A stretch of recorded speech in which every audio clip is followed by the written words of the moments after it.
Carro alugado ou Uber em Orlando? Essa é uma decisão que pode impactar muito a logística da sua viagem e também o seu orçamento. Mas eu não tenho uma resposta pronta para poder te dar não, porque a verdade é que depende. Existem muitos fatores que podem influenciar na sua escolha. Mas para poder te ajudar a escolher, eu trouxe hoje alguns comparativos com benefícios e desvantagens de cada um dos dois tipos de locomoção que você pode fazer em Orlando.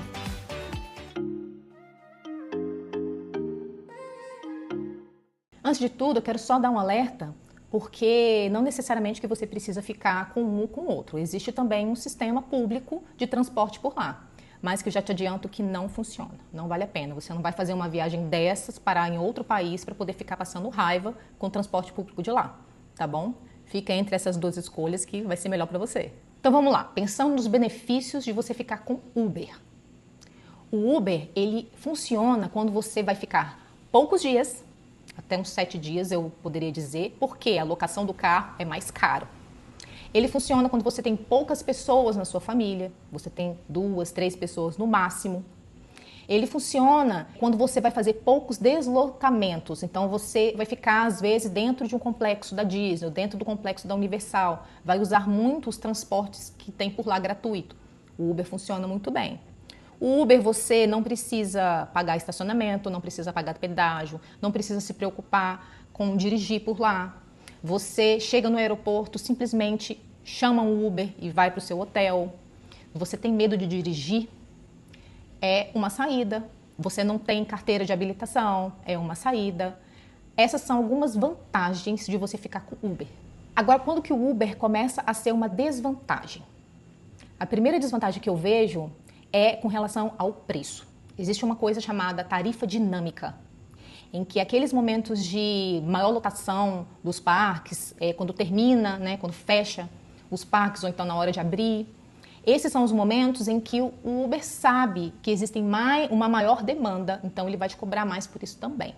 Se você vai usar muito o Uber todos os dias, eu vou para o parque, ou vou para o outlet, ou vou para o Walmart, 2 corridas que você for fazer, ida e volta, colocar na ponta do lápis todos os dias, ele fica mais caro do que a diária da locação do carro.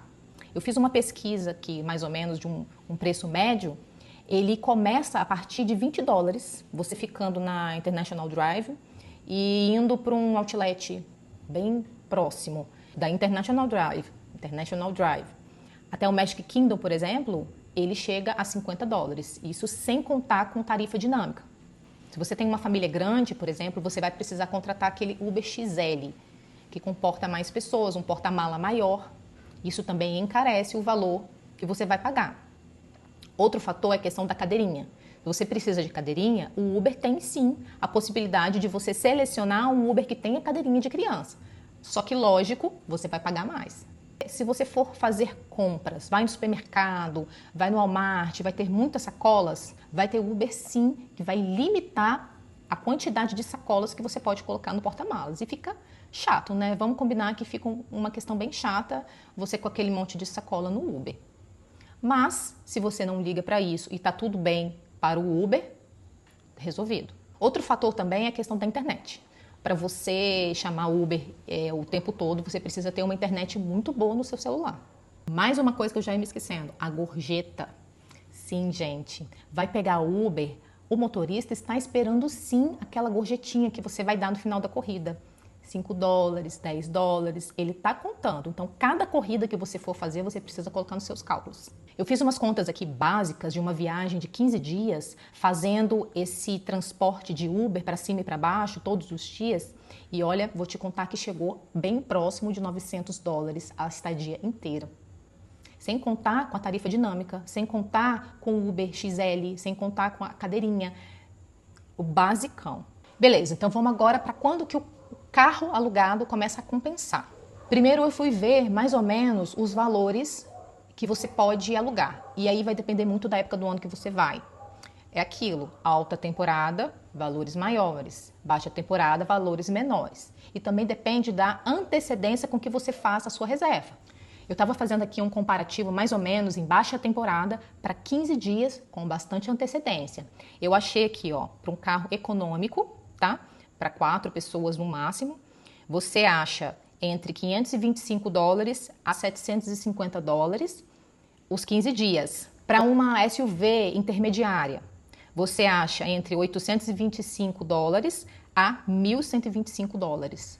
Para uma minivan, que comporta até 7 pessoas, com porta-mala bem grande, que é o que eu aluguei, você encontra valores entre $975 a $1.350, a estadia inteira.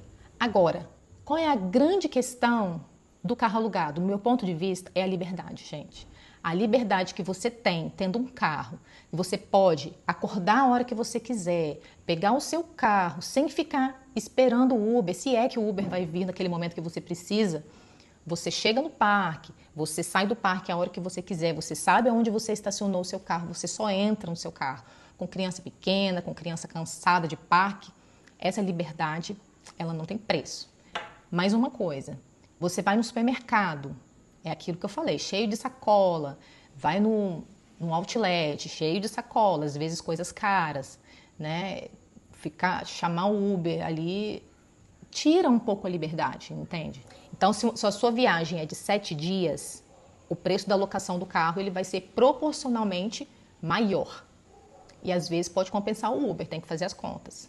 Agora, viagem acima de 7 dias, 10 dias, 15 dias, é quase certo que a locação do carro, a diária da locação do carro, ela é inferior do que as corridas que você vai fazer de Uber.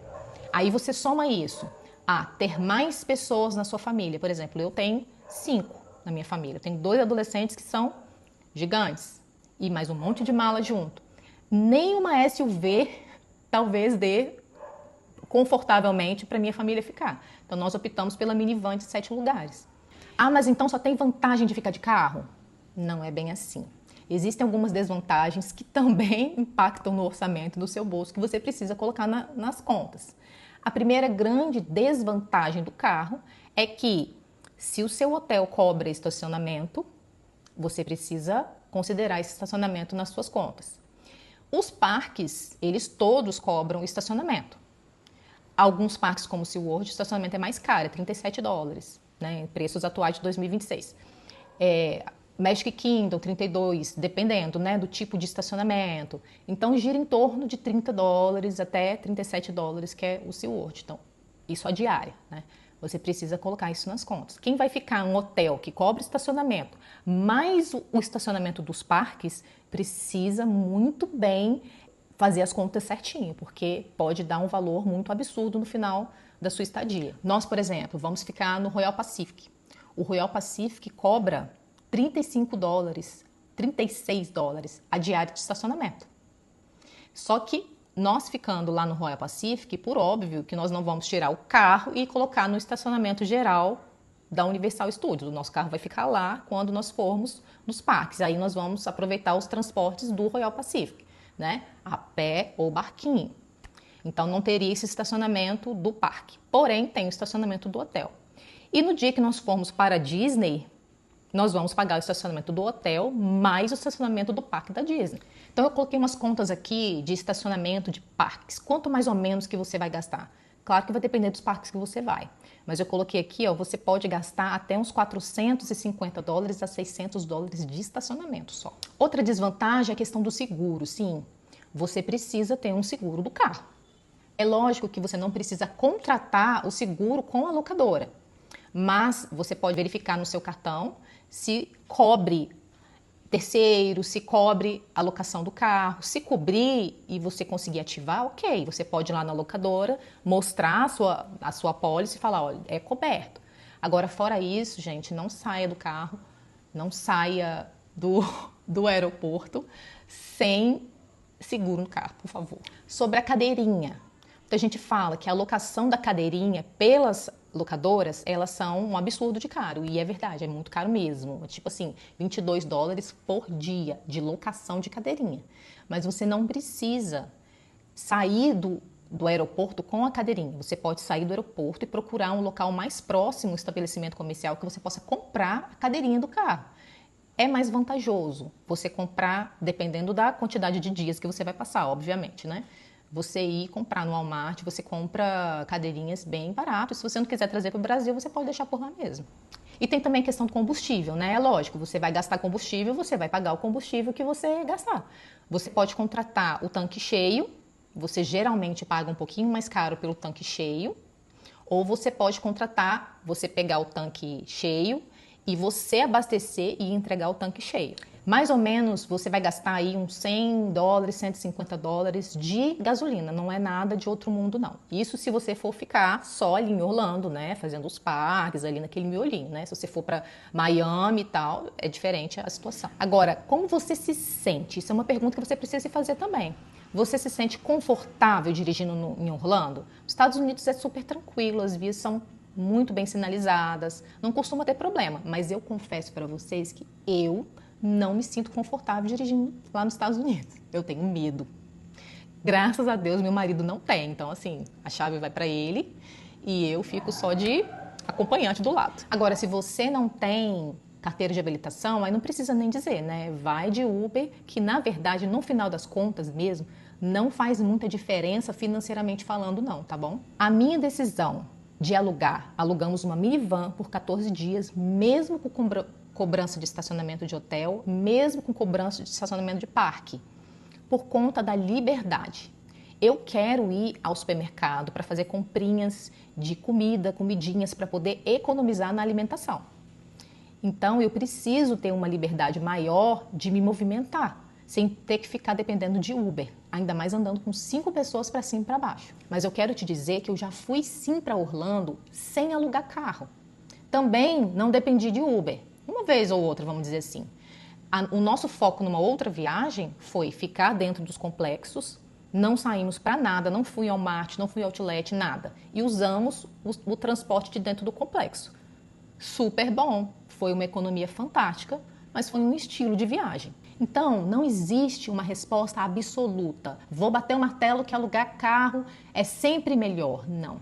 Você precisa avaliar a sua viagem. E todos esses pontos que eu indiquei, você precisa avaliar muito bem. Como que foi a locação de carro da minha viagem? Nós locamos pela Florida Rental Cars. Vou deixar o link aqui na descrição, tá bom? Eles são uma empresa de brasileiros. Então, toda a comunicação que você faz é via WhatsApp.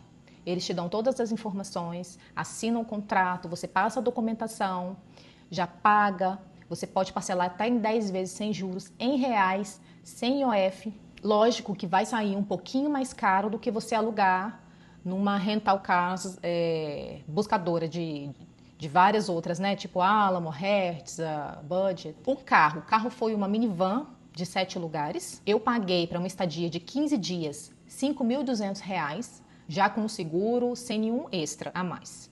A única questão que eu fiquei um pouco chateada até, e foi culpa minha, porque eu não me atentei a respeito, é que dentro desse valor eles incluíram aquele São Pés, aquela tagzinha de pedágio que você passa naquela via sem parar. Foram R$22 por dia. Eu achei muito caro e eles não me informaram. Eles incluíram no valor total e eu paguei o valor total e depois eu fui ver o que estava incluso. Então já fica aqui a dica que isso foi um erro meu para você se atentar ao que eles estão realmente cobrando você. Mas tirando essa questão, que muitas locadoras fazem também, você precisa estar esperto quanto a isso, eles são muito legais. É muito bom você conversar na sua própria língua, você tirar todas as dúvidas, você não vai lá no balcão, precisa enfrentar uma fila, precisa demorar um tempinho para poder fazer o seu cadastro, nem nada, já fica tudo resolvido. Quando você chega no aeroporto, você vai no terminal que vocês escolherem, porque eles entram lá dentro do estacionamento e deixam o carro lá. E você vai no local onde eles vão te passar uma foto, vão te dar todas as instruções e você pega o carro e sai. Com relação ao pedágio, não tem necessidade de você locar o São Pés. Porque você consegue aquela tagzinha chamada Visitor Toll Pass. Eu estou aqui te mostrando todas as estratégias do planejamento da nossa próxima viagem de família. Nós vamos fazer agora em abril. Planejamento do jeito certo, os 15 dias que nós vamos passar. Me acompanhe para você ver o que encaixa na sua família, na sua próxima viagem, que você pode aproveitar disso tudo. Nos próximos vídeos, eu quero trazer, por exemplo, qual que é a companhia aérea que você escolheria para poder fazer essa viagem. Já escolheu sua companhia aérea? Eu quero trazer aqui para a gente poder discutir. Eu já escolhi a minha, mas confesso que eu meio que me arrependi. Então, comente aqui embaixo. que você prefere, alugar um carro ou ficar de Uber? Um grande abraço e até mais!